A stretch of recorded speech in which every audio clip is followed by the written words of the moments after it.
Hello viewers, ఎలా ఉన్నారు? నేనైతే బాగున్నానండి. మీరు కూడా బాగుండాలని ఆశిస్తున్నాను.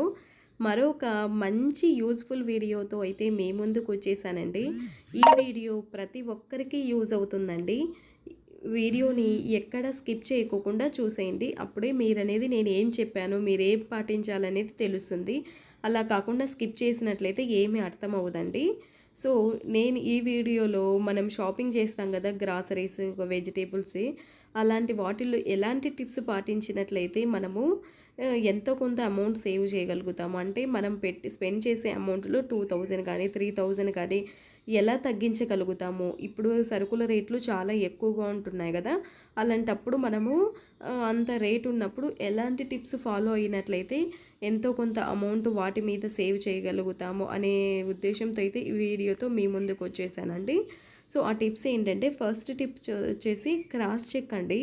క్రాస్ చెక్ అంటే మన ఇంట్లో మనం కిరాణా సరుకులకి వెళ్ళే ముందర ఇంట్లో ఏమేం వస్తువులు ఉన్నాయి, మనం నెక్స్ట్ ఏం తీసుకోవాలి అనేది ఫస్ట్ క్రాస్ చెక్ చేసుకోవాలి. అంటే మనము కబోర్డ్స్లో అన్నీ పెడుతుంటాం కదా, కిరాణా సరుకులు అవన్నీ, అలాగే ఫ్రిడ్జ్లో కొన్ని పెడుతూ ఉంటాము. అలాంటివన్నీ ఎక్కడ ఏం పెట్టాము, మన ఇంట్లో ఇప్పుడు ఏం వస్తువులు ఉన్నాయి, ఒకవేళ ఏమేం లేవు, ఒకవేళ ఉన్నా కూడా అవి ఎంత క్వాంటిటీలో ఉన్నాయి, మనం మళ్ళీ నెక్స్ట్ షాపింగ్కి వెళ్ళేంత వరకు ఆ క్వాంటిటీ సరిపోతుందా లేదా అనేది ఒక్కసారి క్రాస్ చెక్ చేసుకుంటే మంచిది. ఎందుకంటే అలా క్రాస్ చెక్ చేసుకోకుండా డైరెక్ట్గా వెళ్ళిపోయామనుకోండి, మనకేం తెలుస్తుంది ఇంట్లో ఏం వస్తువులు ఉన్నాయి ఏం లేవని. ఒక్కొక్కసారి చెక్ చేసుకోకుండా వెళ్ళినట్లయితే లేని వస్తువులు తీసుకురాకోకుండా ఉంటాము. ఉన్న వస్తువులు ఒకసారి తీసుకురావచ్చు, అప్పుడు డబల్ అవుతాయి. డబల్ అయినప్పుడు మనం ఏం వేస్ట్ అయిపోతాయి, అవి తొందరగా పాడవుతాయి ఎక్కువ క్వాంటిటీలో ఉన్నప్పుడు. సో అందుకని మనము ఒకటికి 2 సార్లు క్రాస్ చెక్ చేసుకోవాలి. ఇంట్లో ఏమేం వస్తువులు ఉన్నాయి, ఏమేం లేవు అనేది బాగా చెక్ చేసుకోవాలి. నెక్స్ట్ వచ్చేసి ప్రిపేర్ ఏ లిస్ట్. అంటే ఒకసారి మనము చెక్ చేసుకున్న తర్వాత ఒక లిస్ట్ ప్రిపేర్ చేసుకోవాలి. అంటే ఇంట్లో ఏమున్నాయి, ఏం లేవు, మనం బయటకు వెళ్తే ఏం తీసుకొచ్చుకోవాలి, ఎంత క్వాంటిటీలో తీసుకొచ్చుకోవాలి, ఇలా లిస్ట్ ప్రిపేర్ చేసుకోవాలి. అలా లిస్ట్ ప్రిపేర్ చేసుకున్నట్లయితే మనము ఖచ్చితంగా ఆ వస్తువులు తీసుకురాగలుగుతాం. అలాగే మనం ప్రిపేర్ చేసుకున్న లిస్ట్కి ఖచ్చితంగా స్ట్రిక్ట్గా ఫాలో అవ్వాలి. అలా కాకోకుండా ఇంట్లో ఏమో ఇలా లిస్ట్ ప్రిపేర్ చేసుకొని షాపింగ్కి వెళ్ళిన తర్వాత అక్కడ చూసినవన్నీ కొంటూ ఉంటారు చాలామంది. ఎందుకంటే మన కళ్ళు చెడ్డవండి. కళ్ళు తీసుకో అని చెప్తుంటాయి. మనకు ఒక సామెత కూడా ఉంది కదా, కళ్ళు కావాలి అంటుంటే కడుపు వద్దు అంటూ ఉంటుంది. అలాగే మనము ఎంత లిస్ట్ ప్రిపేర్ చేసుకున్నా కూడా ఒక్కొక్కసారి అక్కడికి వెళ్ళిన తర్వాత ఆఫర్స్కి వాటికి అట్రాక్ట్ అయిపోయి మనకు అవసరం లేకపోయినా కూడా అనవసరమైనవి కొంటూ ఉంటాము. సో అలా కాకోకుండా మనమైతే ఏ లిస్ట్ అయితే ఇంటి దగ్గర చెక్ చేసుకొని లిస్ట్ ప్రిపేర్ చేసుకున్నామో ఆ లిస్ట్కి మనం స్ట్రిక్ట్గా ఉండాలండి. అప్పుడు ఫాలో అయినట్లయితే కనుక మనం అనేది కొంచెము వేస్టేజ్ అనేది కొనుక్కోకుండా ఉంటాము. అలాగే థర్డ్ వన్ వచ్చేసి ప్లాన్ యువర్ మీల్స్. అంటే మన మీల్స్ని మనం ఒక వారంలో ఏం వండాలి, అనుకుంటున్నామో ఒక లిస్ట్ ప్రిపేర్ చేసుకున్నట్లయితే మంచిది. ఏంటి ఇప్పుడు చాలామంది ఎంప్లాయీస్గానే ఉంటున్నారు, హస్బెండ్ అండ్ వైఫ్. వాళ్ళకి వారం అంతా బిజీగానే ఉంటారు, ఓన్లీ వీకెండ్స్ టైంలో తప్ప మిగతా టైంలో అంతా వాళ్ళ రొటీన్ ఉంటుంది. పొద్దున ఆఫీస్కి వెళ్ళిపోతే నైట్ రావడం ఉంది, వాళ్ళు రోజు బాక్స్ తీసుకెళ్లాల్సి ఉంటుంది. అలాంటప్పుడు వాళ్ళు ఒక ప్లాన్ చేసుకొని, అంటే మండే ఇది వండాలి, ట్యూస్డే ఇది వండుకుంటాము, మనకి ఇది మాత్రమే పాసిబుల్ అవుతుంది అని ఒక లిస్ట్ కనుక ప్రిపేర్ చేసుకొని ఏమేమి వండాలో అని ఆ వారంలో ఆ లిస్ట్ ప్రకారం కనుక కూరగాయలు కానీ సరుకులు కానీ అలాంటివి కొన్నట్లయితే కనుక వాళ్ళకి వేస్టేజ్ అనేది తక్కువ అవుతుంది. అలాగే చాలా అమౌంట్ అనేది సేవ్ చేయగలుగుతారు. ఎందుకంటే ఒక్కొక్కసారి మనము అవి చేద్దాం ఇవి చేద్దామని తెచ్చుకుంటాము, కానీ టైం సెట్ అవ్వక చేయలేకపోయి వేస్ట్ అవుతూ ఉంటుంది. అలా కాకుండా ఇలా మీల్స్ లిస్ట్ ప్రిపేర్ చేసుకో ఒక ప్లాన్ ప్రకారం వెళ్ళినట్లయితే చాలా అమౌంట్ సేవ్ అవుతుంది. ఫోర్త్ వన్ వచ్చేసి బై ఇన్ బల్క్. అంటే అన్ని వస్తువులు బల్క్లో తెచ్చుకుంటే పాడవుతాయి. పాడవ్వని వస్తువులు ఎక్కువ క్వాంటిటీలో తీసుకుంటే మనకనేది తక్కువ రేటుకు వస్తాయి, అలాగే పాడవు కాబట్టి ప్రాబ్లం ఉండదు. ఫర్ ఎగ్జాంపుల్ ఆనియన్స్ గనుక తక్కువ రేట్ ఉన్నప్పుడు ఒక 10 కేజీస్ అలా తెచ్చేసుకొని ఇంట్లో ఆరబెట్టేసుకున్నామంటే అవి పాడవవు. అలాగే ఈ రేట్లు ఉన్నప్పుడు మనకి ప్రాబ్లం కూడా ఉండదు. ఎక్కువ రేటు పెట్టి కొనాల్సిన అవసరం ఉండదు. అలాగే సోప్స్ కూడా సెట్ తీసుకున్నట్టయితే తక్కువ రేటుకు పడతాయి. అలా సెట్ కూడా తీసుకోండి. ఇంకా ఏమైనా రైస్ కూడా ఇంతకుముందు చెప్పాను లాస్ట్ వీడియోస్‌లో. మనం అనేది సీజన్‌లో కొంటే వరి సీజన్‌లో గనక వడ్లు తీసుకొని వాటిని ఆడించుకొని మనమిది హై క్వాంటిటీలో మోర్ క్వాంటిటీలో కొని పెట్టుకొని వాటికి పాడవ్వకుండా పొడి కానీ ఏదంటే ఉప్పు వేపాకు కలిపి పెట్టుకున్నా కూడా స్టోర్ అవుతాయి. తక్కువ రేటుకు వస్తాయి. ఇలాగ బల్క్లో తీసుకుంటే చాలా మంచిది. తక్కువ రేట్లో వస్తాయి. రేట్ ఎక్కువ ఉన్నప్పుడు మనం ఎక్కువ పెట్టి కొనాల్సిన అవసరం లేదు. అమౌంట్ అనేది సేవ్ అవుతుంది. అలాగే ఫిఫ్త్ వన్ వచ్చేసి లెస్ మీట్ అండి. వారం మొత్తము చికెను మటను తింటూనే ఉంటారు. అది హెల్త్కి మంచిది కాదండి. డబ్బు సేవ్ చేయడం పక్కన పెట్టు, హెల్త్ ఖరాబ్ అవుతుందండి. మన ఆరోగ్యం బాగుంటేనే తర్వాత డబ్బు సేవ్ చేయడం కానీ ఎర్న్ చేయడం కానీ ఏదైనా కానీ. సో నేను ఇక్కడ సేవ్ చేయడం కంటే మెయిన్గా ఏం చెప్తున్నానంటే నాన్ వెజ్ అనేది తక్కువగా తినండి. ఇప్పుడు జబ్బులు అనేటివి ఎక్కువగా వస్తున్నాయి. మటన్ తిన్నా పర్లేదు కానీ అప్పుడప్పుడు చికెన్ అయితే ఎక్కువగా తీసుకోకండి. సో ఇలాంటి మీట్‌ని కూడా మనము ప్రతి వారం తింటూనే ఉంటారు ఎక్కువ. ఆ తినే క్వాంటిటీలో కొంచెం తగ్గించినట్లయితే మన వాలెట్‌లో అమౌంట్ సేవ్ అవుతుంది. మన ఆరోగ్యం కూడా బావుంటుంది. ఎందుకంటే నాన్ వెజ్ వండడానికి ఎక్కువ మసాలాలు వాడుతుంటారు. ఈ మసాలాలనేవి తినడం వల్ల హెల్త్‌కి మంచిది కాదు. ఈ మసాలాలు ఎక్కువ తింటే గనక ఈ స్ట్రోక్స్ రావడము ఇలాంటివన్నీ జరుగుతున్నాయి. అండ్ ఆయిల్ అనేది ఎక్కువగా వాడాల్సి ఉంటుంది నాన్ వెజ్‌కి. సో ఇలాంటివన్నీ తగ్గించుకుంటే మంచిది. మన వాలెట్‌లో అమౌంట్ సేవ్ అవుతుంది. ఆరోగ్యం కూడా మంచిగా ఉంటుంది. తర్వాత సిక్స్త్ వన్ వచ్చేసి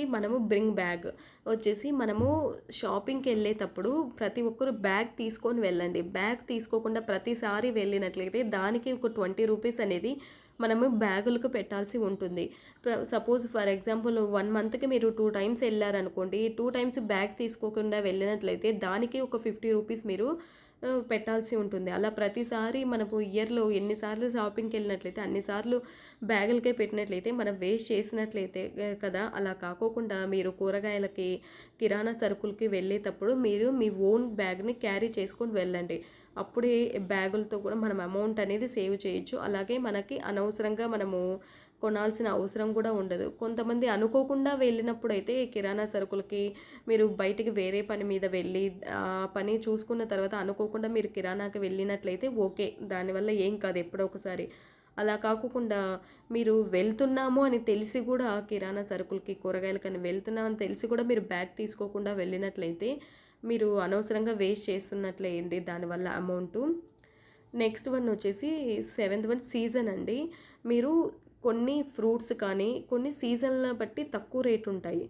సపోజ్ మామిడి పండ్ల సీజన్ అప్పుడు మామిడి పండ్లు చాలా తక్కువ రేట్‌కి వస్తాయి. మనం అలాంటి టైంలో మామిడి పండ్లు తీసుకొని వాటిని టేస్ట్‌ని ఆస్వాదించొచ్చు. అలాగే తక్కువలో కొనొచ్చు. అలా కాకుండా సీజన్ లేని టైంలో వేరే ఫ్రూట్స్ కొన్నామనుకోండి ఎక్కువగా, అవి రేట్ ఎక్కువగా ఉంటాయి. అండ్ రుచి కూడా అంత మంచిగా ఉండదు. ఏ సీజన్‌లో ఫ్రూట్స్‌ని ఆ సీజన్‌లో కొని మనం మంచిగా తిన్నట్లయితే గనుక మన ఆరోగ్యం మంచిగా ఉంటుంది. తక్కువ అమౌంట్‌తో కొనగలుగుతాము. మన డబ్బు కూడా వేస్ట్ అవ్వకుండా ఉంటుంది. అండ్ ఎయిత్ వన్ వచ్చేసి కంపేర్ ప్రైజెస్. అంటే కొన్ని షాపులలో ప్రైజెస్ ఎక్కువ ఉంటాయండి. కొన్ని షాపులలో కొంచెం తక్కువగా ఉంటాయి. మనం కొంచెం కంపారిజన్ చేసుకోవాలి ఒక్కొక్కసారి. కొన్నిసార్లు ఆన్‌లైన్‌లో తక్కువ ఉంటాయి. ఆఫ్‌లైన్‌లో ఎక్కువ ఉంటాయి. కొన్నిసార్లు ఆఫ్‌లైన్ అంటే ఒకసారి కంపారిజన్ చేయండి ఒక్కసారి. మీకు ఒక ఐడియా వస్తుంది. దాన్ని బట్టి ప్రొసీడ్ అవ్వండి. ఇక్కడ మా కాలనీలో అయితే మోర్ ఉందండి. మాకి మోర్‌లో రేట్స్ అనేది చాలా హైగా ఉంటాయి. కిరాణా సరుకులైతే మోర్‌లో తీసుకుంటే గనుక చాలా అంటే చాలా రేట్ ఎక్కువ. ఫస్ట్ ఒకసారి కంపేర్ చేశాను. చేసిన తర్వాత ఓకే. ఇక్కడైతే కిరాణా అయితే కొనకూడదు. ఓన్లీ ఫ్యాన్సీ ఐటెమ్స్ ఏమన్నా కావాలంటే కొనుక్కోవాలి అని చెప్పి నెక్స్ట్ టైం నుంచి నేను మా మోర్‌లో అయితే కిరాణా సరుకులు తీసుకోనండి. ఇక్కడ మా కాలనీలో ఉండే మోర్‌లో బయట ఉండే షాప్‌లో మాత్రమే తీసుకుంటాను. అది కూడా నేను వచ్చేసి లోకల్ షాప్స్‌లోనే కొంటాను. బాగా బ్రాండెడ్ షాప్స్ అని చెప్పి మెగా మాల్, విశాల్ మార్ట్ వాటిల్లో తక్కువగా తీసుకుంటాను. లోకల్‌లో ఉండే షాప్స్‌లోనే తక్కువ రేట్ ఉంటాయి. అక్కడ ఇన్ కేస్ ఏమైనా క్వాలిటీ బాగుండదు అన్నప్పుడు మాత్రమే మంచి షాప్స్‌లలో ఆ వస్తువుని కొంటాను. మిగతా వస్తువులైతే లోకల్ షాపులలోనే తీసుకుంటాను. మనం పెద్ద పెద్ద బ్రాండెడ్ షాపుల్లో తీసుకుంటే వాళ్ళ చార్జెస్ మొత్తం మన సరుకుల మీద వాటి మీదనే మన మీదనే వచ్చి పడతాయి. సో అలా కాకోకుండా లోకల్ షాప్లో కూడా మంచిగా ఉంటాయి, ఒకసారి ట్రై చేయండి, తక్కువ కూడా వస్తాయి. తర్వాత 10th వన్ వచ్చేసి మసాలా పౌడర్స్ అండి. నేను ఈ విషయం కూడా చాలా వీడియోస్లో చెప్పాను. మధ్యతరగతి ఇల్లాలుగా నా ఇంటి ఖర్చులు ఎలా తగ్గించుకుంటానని ఒక వీడియో చేశాను. నాకు చాలా మంచిగా రెస్పాన్స్ వచ్చిందండి. మీరు కూడా చూడని వాళ్ళు ఉంటే ఆ వీడియో చూడండి. అందులో చెప్పాను, మన ఇంట్లోనే మనము మసాలా పౌడర్స్ ప్రిపేర్ చేసుకుంటే కనుక చాలా అంటే చాలా అమౌంట్ అనేది సేవ్ అవుతుంది. ఎందుకంటే అక్కడ 100 గ్రామ్స్ ఒక 50 గ్రామ్సే చాలా ప్రైస్ హైగా ఉంటుంది. అదే 150 గ్రామ్స్ కాదు కదా, ఎక్కువ ప్రిపేర్ చేసుకున్నా కూడా ఆ రేటు కంటే మనం తక్కువలోనే చేసుకోవచ్చు.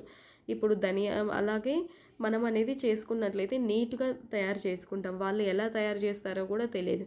మనము ధనియాలు ఉన్నాయనుకోండి, ధనియాలు మనము ఇంటికి తీసుకొచ్చి వాటిని ఏమన్నా రాళ్ళు ఉన్నాయా, దాంట్లో పుల్లలు ఏమన్నా ఉంటే నీట్‌గా క్లీన్ చేసుకొని, తర్వాత వేయించేసుకొని, తర్వాత పౌడర్ చేసి పెట్టుకొని స్టోర్ చేసి పెట్టుకుంటా. మనం నీట్‌గా చేస్తాం. వాళ్ళు అంత నీట్‌గా చేస్తారో లేదో తెలీదు. సో మీకు వీలైతే గనుక ప్రతీదీ అంటే ఇలాంటి పౌడర్స్ మీకు చేతనైతే ఇలా రసం పౌడరు, ధనియాల పౌడరు, పల్లీల పౌడరు, రెడ్ చిల్లీ పౌడరు, ఇలాంటివన్నీ మసాలా పౌడర్స్ ఇంట్లోనే తయారు చేసుకుంటే చాలా మంచిదండి.